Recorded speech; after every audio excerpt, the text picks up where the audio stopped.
아멘. 오늘 받을 하나님의 말씀은 사도행전 2장 38절 말씀입니다. 사도행전 2장 38절 한 절 우리 한 목소리로 합독하겠습니다. 베드로가 이르되 너희가 회개하여 각각 예수 그리스도의 이름으로 세례를 받고 죄 사함을 받으라. 그리하면 성령의 선물을 받으리니. 아멘. 목사님 말씀 전해 주시겠습니다.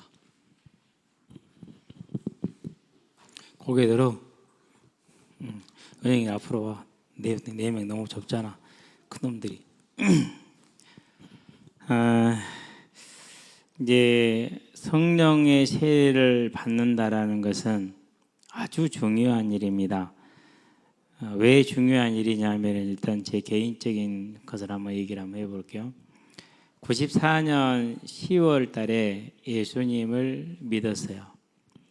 그냥 별거 없었어요. 그냥 평범하게 믿고 그날 일요일 저녁이 이제 8시, 9시, 10시 뭐 그게나 된 것 같아요.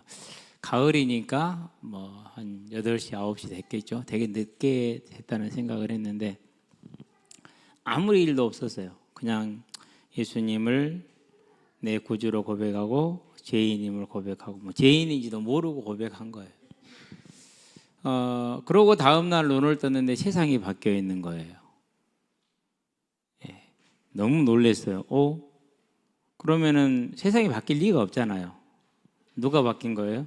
제가 바뀐 거죠. 뭐 그 정도는 우리가 다 아는 거니까. 내 안에 주인이 바뀌니까 내 마음이 바뀌는구나. 정말 놀라운 어떤 변화였어요. 그리고 사람들을 보면은 전부 다 좀 모자라 보였거든요. 그러는데 이제 버스를 타기 위해서 걸어 나가는데 지나가는 사람들 하나하나가 그렇게 사랑스러워요. 다 떠나서 그걸 느끼면서 이건 내가 만들어낼 수 있는 결과도 아니고 내가 할 수 있는 것도 아니다. 절대 내가 살아온 궤적으로는 불가능한 일이 지금 나에게 일어나고 있다. 그 다음에는요, 마음속 깊은 곳에서 정말 깊은 곳에서 기쁨이 솟아 올라와요. 뭐 바뀐 거 아무것도 없잖아요, 환경은. 그런데 그냥 기쁨이 확 솟아 올라와요. 근데 이제 그때 생각나는 게 샘솟듯 기쁨이 솟아난다는데 마르지 않는 샘물을 주신다는데 그게 이거구나라는 것을 봤어요. 그러고 이제 버스를 타고 이제 전남대에 도착을 했어요. 도착을 해서 이제 정문을 걸어 들어가면서 전남대는 정문은 외지고요, 후문이 이렇게 북적북적해요. 지금도 그런지는 모르겠어요.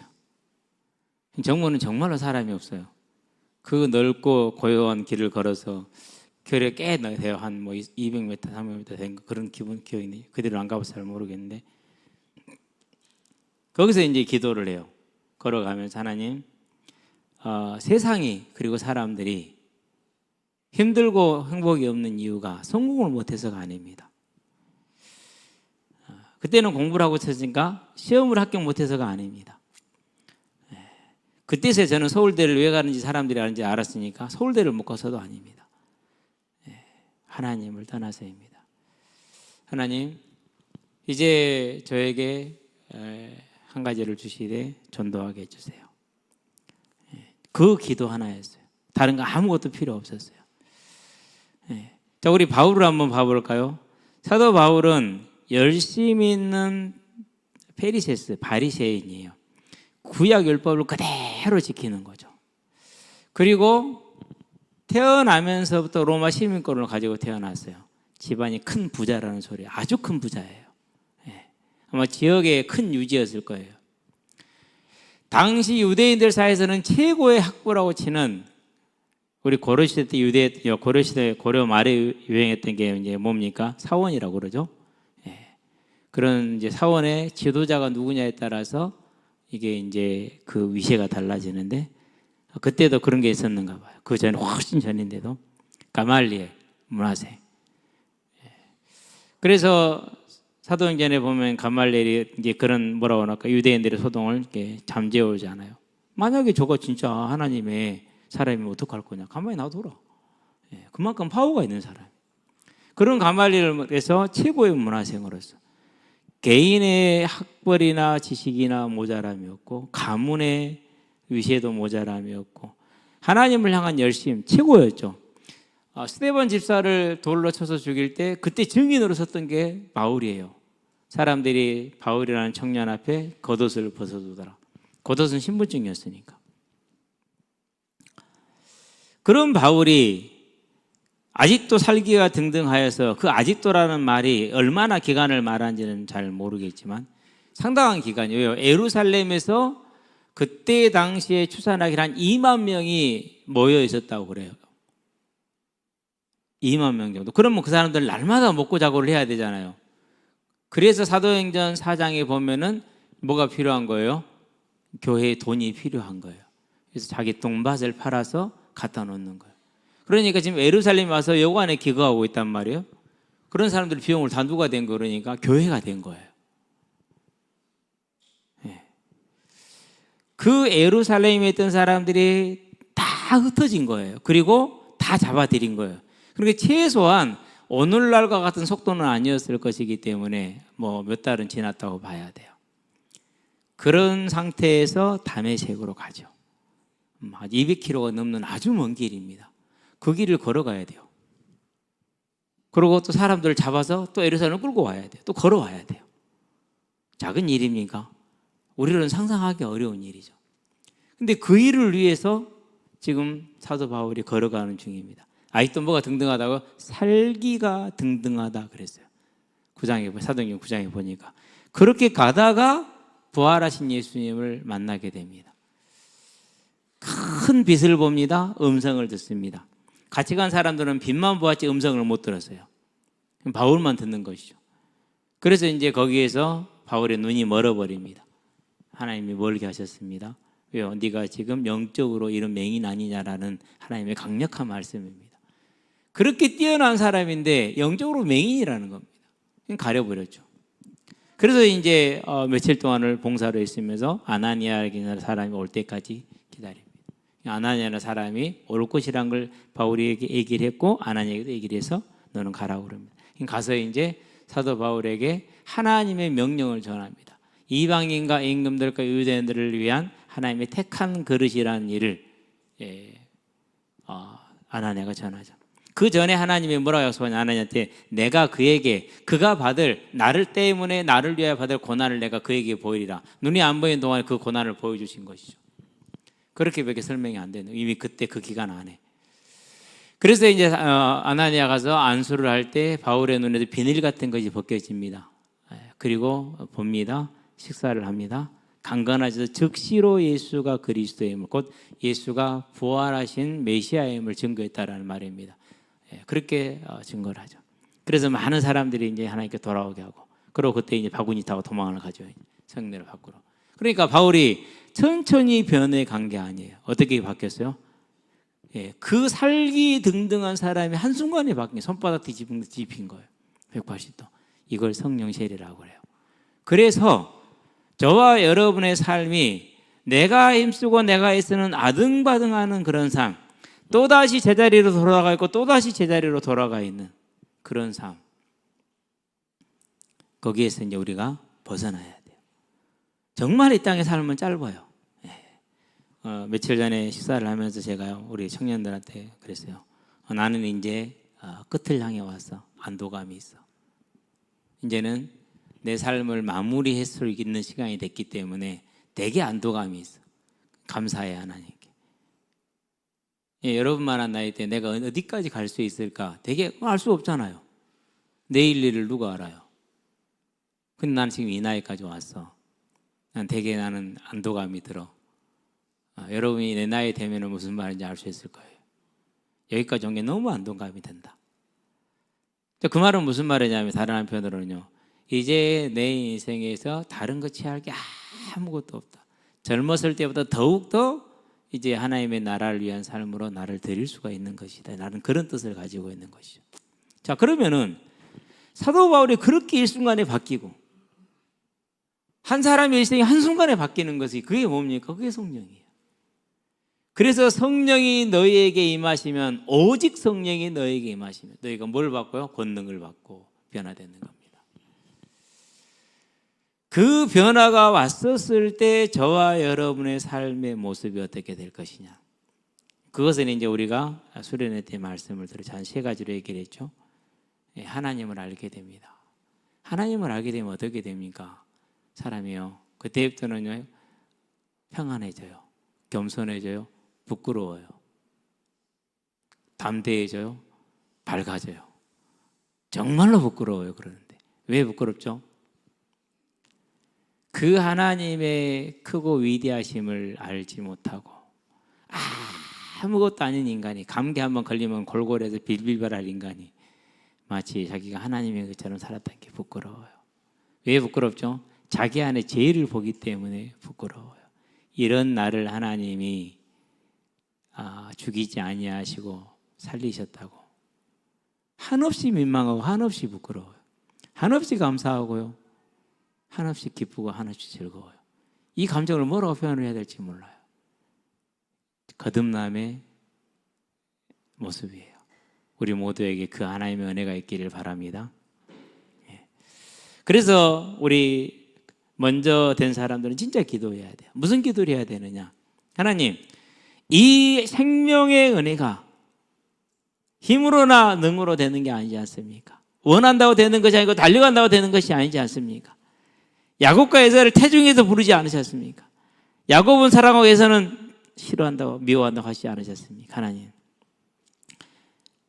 지금 이 시대를 왜 은혜의 시대라고 그럽니까? 택정과 선택의 계획이 우리에게 있는 건 아니지만 내 이름으로 무엇을 구하든지 그랬어요. 저는 거기서요 큰 위로를 받았어요. 그런데 지금도요 언제나 내 마음속에는 불신앙을 때를 때리고 다시금 도전하는 게 어디냐, 거기에 있어요. 무엇이든지 무엇을 구하든지 간에. 그럼 뭘 구하겠습니까? 하나님 저에게 돈을 주십시오. 그것도 구할 수 있죠, 답답할 때는. 하나님 저에게 건강을 주십시오. 당연히 구할 수 있죠, 힘들고 어려울 때는. 그건 당연한 얘기죠. 그러는데 그 모든 걸 떠나서 저 한 사람을 놓고 기도할 때, 그 한 사람을 위해서 기도할 때 무엇을 놓고 기도하겠습니까? 한 가지입니다. 하나님 저 영혼에게 거듭남의 은혜를 허락하여 주시옵소서.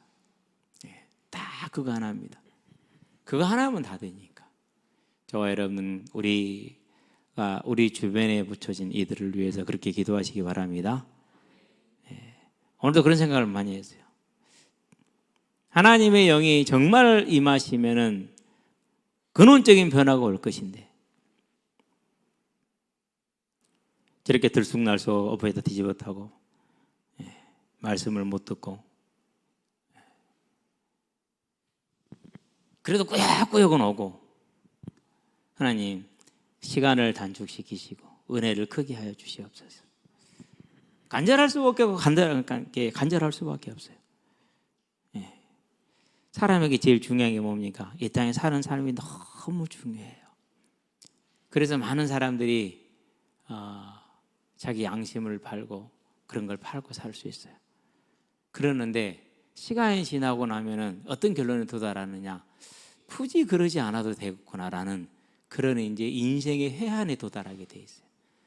저는 우리가 그러지 않기를 원합니다.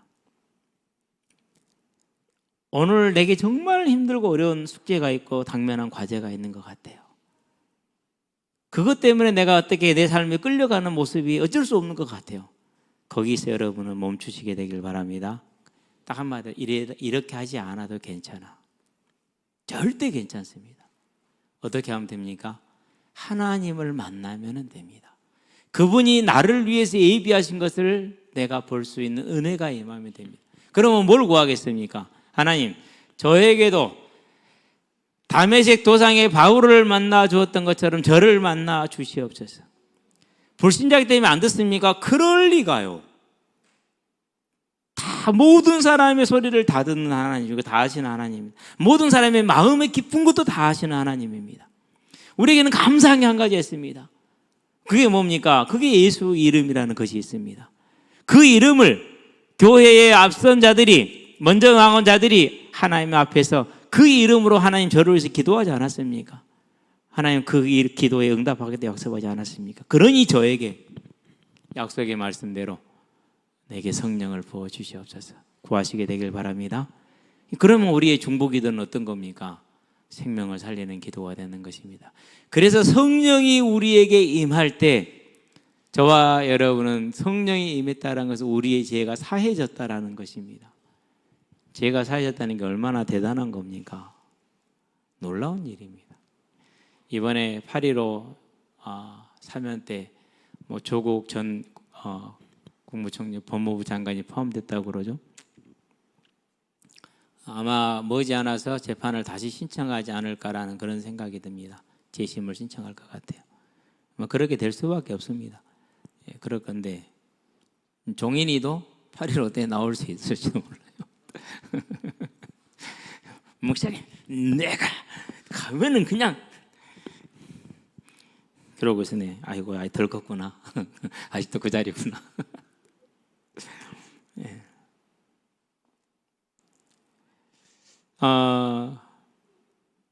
얼마나 간절히 그 자리에서 그 사면을 기다리고 있겠어요. 종이는 다음 달에 어차피 나와요. 9월 달에. 그러니까 한 달 그게 제가 볼 때는 포함이 안 될 것 같아요. 한 달밖에 안 남았는데 굳이 포함시켜줄 이유가 없잖아요. 그렇죠? 하나님을 만났었을 때 저와 여러분의 삶은 그렇게 갇혀있는 자에서 해방된 자처럼 해방을 얻게 됩니다. 저는 그 은혜가 우리에게 여기 있는 모든 사람에게 다 임하게 되기를 원합니다.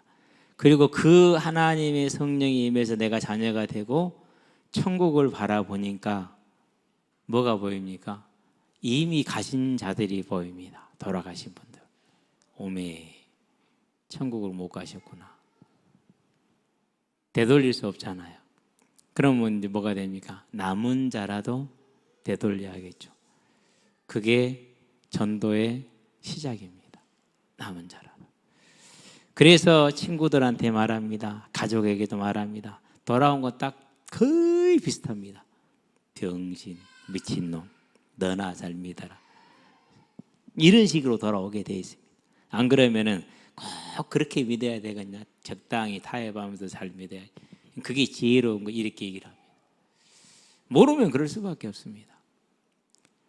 자, 그런데 성령이 임하잖아요. 그 어떤 조롱이 있고 멸시가 있고요, 그렇게 박대가 있다 할지라도요, 흔들리지 않습니다. 복음을 전하게 됩니다.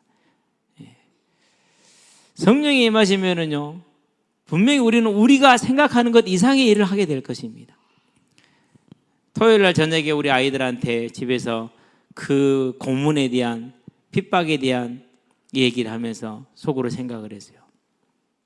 나라면 그걸 견딜 수 있을까? 손톱이 떨어지는데 지금은 도저히 못 견딜 것 같아요. 예. 요즘 제가 이제 2층에 있는 의자들, 유리방에 의자 많았잖아요. 하나 남고 다 제가 해체를 했어요. 근데 해체를 하면은 그 의자들의 못이 막 5개씩 막 2만씩 박혀 있어요. 그걸 딱 놓고 보면은요, 겁나요. 그래서 신도 어떤 게 신느냐, 우리 집사님이 하나 준 거 있어요. 안전화 밑에 쇠 들어가 있고 굵기 박혀져 있는 거, 그거 신어요 항상. 왜? 잘못 밟으면 큰일 나니까. 그걸 보면서 무슨 생각하냐면요, 아니 주기철 목사님은 어떻게 이걸 걸어갔을까? 이 위를, 모두 위를.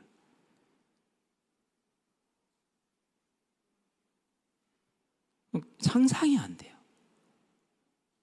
어떻게 이 모두 위를 걸어가야 돼, 맨발로.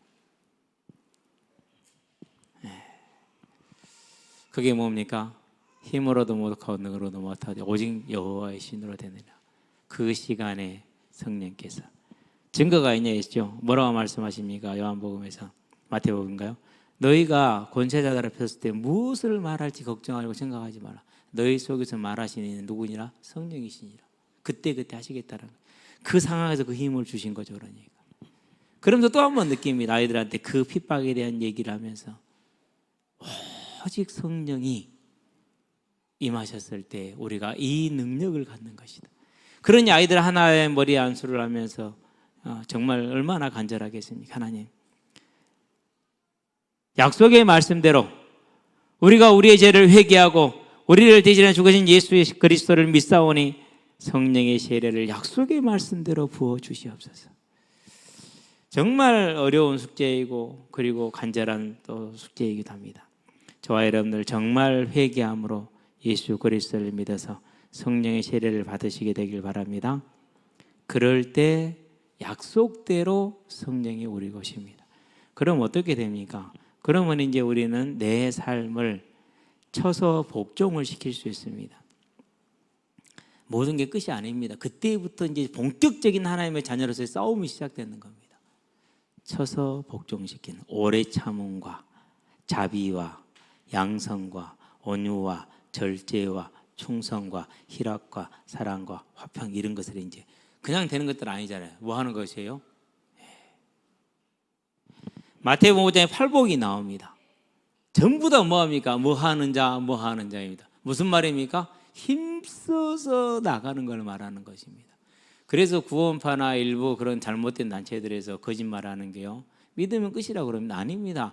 그때 이제는 내가 하나님을 알았고 천국을 알았고 상급을 알았고 하나님의 사랑을 알았고 내가 하나님을 인격적으로 만났기 때문에 그분을 향한 인격적인 자세가 되어지므로 이전에는 내가 그냥 되는 대로 살고 불건강한 마음껏 그렇게 살았지만 이제는 그 하나님을 내가 인격적으로 만나서 사랑하고 경외하기 때문에 정말로 내 안에 있는 죄성과 싸워서 큰 인내의 싸움을 싸우게 되는 겁니다. 그 생명의 은혜가, 그 생명의 능력이 여기 있는 우리 모든 성도들에게, 특별히 우리 청년들에게 있기를 주의 이름으로 축원드립니다. 성령 세례 받습시다. 하나님 앞에 무릎 꿇으시게 되길 바랍니다. 그리고 하나님께 간구하면은요, 이미 여러분을 향해서는요 많은 기도가 하나님 앞에 상달되어져 있습니다. 계시록 8장에 7째 인이 떼어질 때 어떻게 떼어집니까? 성도들의 기도가 향을 당겨서 어떻게 하나님께 올라가잖아요. 그게 땅에 쏟아 부서집니다. 그럴 때 그 응답이 일어나는 겁니다. 계속 일어나고 있습니다. 이제 하나님 앞에 성령의 세례를 간구하시게 되길 바랍니다. 강희야, 정신 차려봐. 너는 뭘 위해서 기도회를 해야 할까? 이제까지 한 번도 너에게 적용 안 시켜봤지?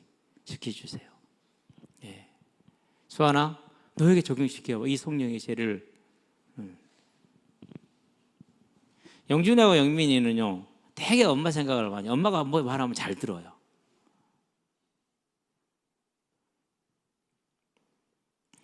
엄마가 이제 아프시니까 더 애들이 그러는 것 같아요. 근데 한 가지 더 생각을 해야 돼. 무슨 생각을 해야 됩니까? 하나님을 만나셔야 돼. 엄마가 하나님을 만나야 돼. 최고의 효도야. 최고의 복이야. 물론 아빠도 마찬가지고. 그런데 육신을 하려니까 돼요, 안 돼요? 안 되죠. 뭐가 필요합니까? 성령의 역사가 필요합니다. 그래서 기도하는 겁니다. 그러면 이제까지 저와 여러분들은 이번 수련회 때 어떻게 되는지 제가 서별 모임을 안 봐서 모르겠는데 사실화 실제화, 이 언약의 말씀의 사실화 실제화, 나와 내 가정과 내 삶에 이제는 단순히 그냥 끝났다가 아니라 이제는 그것이 내 개인화 사실화되고 실제화되는 성령의 절대적인 필요성 안에 저와 여러분들이 들어가고, 그 역할을 우리 조장들이 한 사람 한 사람 찾아가서 알잖아요. 다 내밀하게 얘기를 해서 이제는 정말 그거 붙들고 기도하게 하시게 되길 바랍니다. 그거 붙들고 기도해 주게 되길 바랍니다. 그래서 저와 여러분의 모임이 하나님의 성령이 충만하게 역사하시는 그런 모임이 되어서 하나님은 그 자리를 통해서 시대와 세계를 바꾼다는 걸 알고 그 일의 주역들이 되기를 바랍니다. 기도합시다. 살아계신 아버지 하나님, 회개와 성령의 세례를 우리에게 말씀하시되 우리가 이제 하나님 앞에 회개할 수 있는 눈을 열어주시고 내 삶에 와 있는 가장 큰 문제, 하나님을 경외하지 못하는 것, 내 가정에 내 형제들과 엄마와 아빠에게 있는 가장 큰 문제, 하나님을 경외하지 못함을 바라보게 하셔서 이제 그 하나님을 경외하지 못함을 회개해야 할 필요를 알게 하시고 그것을 위해 기도함으로 우리 있는 이 자리에 있는 우리 다음 세대들을 통해서, 우리 성도들을 통해서 가정과 가족들에게 그리고 주변 지인들에게 참으로 회개의 역사가 일어나며 믿음의 역사가 일어나서 성령 세례가 임함으로 함께 동산에 초대된, 함께 동산으로 이끌림 받은 하나님의 백성이 되어 천국을 향해 나아가는 아름다운 삶으로, 거룩한 삶으로, 하나님의 뜻을 이루는 삶으로 세워지는 하나님의 공동체가, 하나님의 교회가 될 수 있도록 주는 우리에게 은혜를 더하여 주시기를 그리스도신 예수의 이름으로 기도드립니다. 아멘. 이제는 우리 그리스도의 은혜와 하나님의 무한하신 사랑과 성령님의 내주교통 역사하심이 오직 성령으로 말미암아 성령의 세례와 충만함을 받아 내가 살고 가정이 살고 주변이 살아나는 그 일에 아름답게 쓰임 받게 될 이 자리에는 모든 성도들 머리머리 위에 지금으로부터 영원토록 함께 계실지어다. 아멘.